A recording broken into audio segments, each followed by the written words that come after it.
Donc, ce que je retiens du colloque un an après, c'est qu'il faut vraiment partir du terrain, de l'expérience vraiment précise des personnes elles-mêmes pour développer des actions adaptées.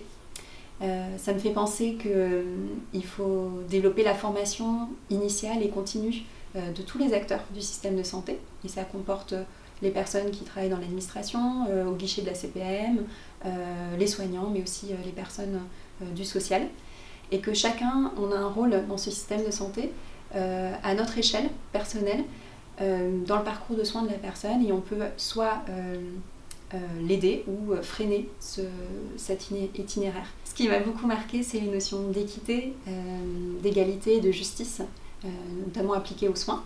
Mais en réalité, il faudrait traiter les barrières systémiques qui empêchent les personnes d'accéder aux soins.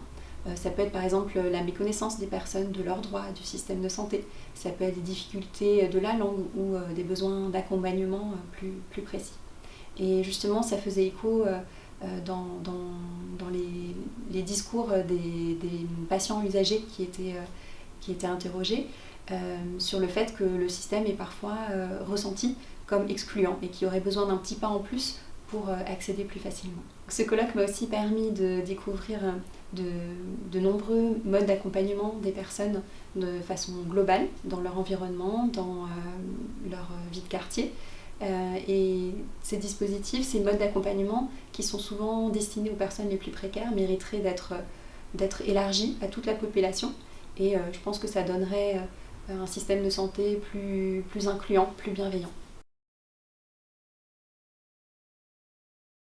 On a beaucoup entendu parler du renoncement aux soins pendant cette crise sanitaire liée au coronavirus.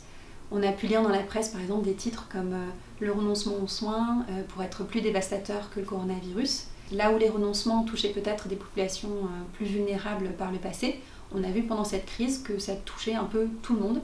Et ça peut s'expliquer par différents facteurs. Ce à quoi on pense en priorité, c'est la crainte des personnes de s'infecter ou d'infecter des personnes vulnérables en se rendant vers les soins. Mais comme toujours dans le renoncement aux soins, il y a de multiples autres freins. Par exemple, on peut se demander est-ce que je dois aller consulter ? Est-ce que je suis légitime pour aller consulter en ce moment ? Est-ce qu'on va m'accepter, me juger si j'y vais ? Parce que peut-être qu'il y a des personnes qui ont plus besoin de soins que moi en ce moment. Une autre question, ça peut être est-ce que le système de santé est accessible pour moi en ce moment ? Est-ce que je peux y aller ?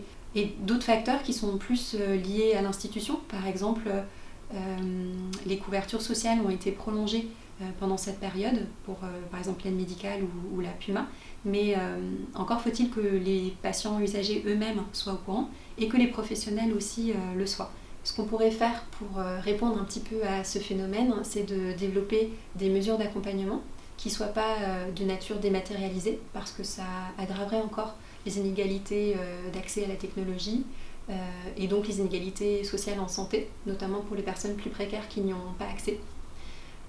Et donc ce serait développer plus de dispositifs d'accompagnement humain qui permettent de créer du lien social et d'accompagner les personnes qui ont besoin en fait d'une personne en face d'elles à un guichet pour échanger sur leurs problématiques. On peut voir ça par exemple dans toutes les équipes mobiles qui existent au SAMU social de Paris, qui soutiennent les personnes les plus précaires et qui les aident à aller vers le soin. Ou encore le dispositif de l'assurance maladie qui a maintenant 5 ans, FIDAS, qui accompagne tout un chacun pour répondre à tous les freins qui l'empêchent d'accéder aux soins.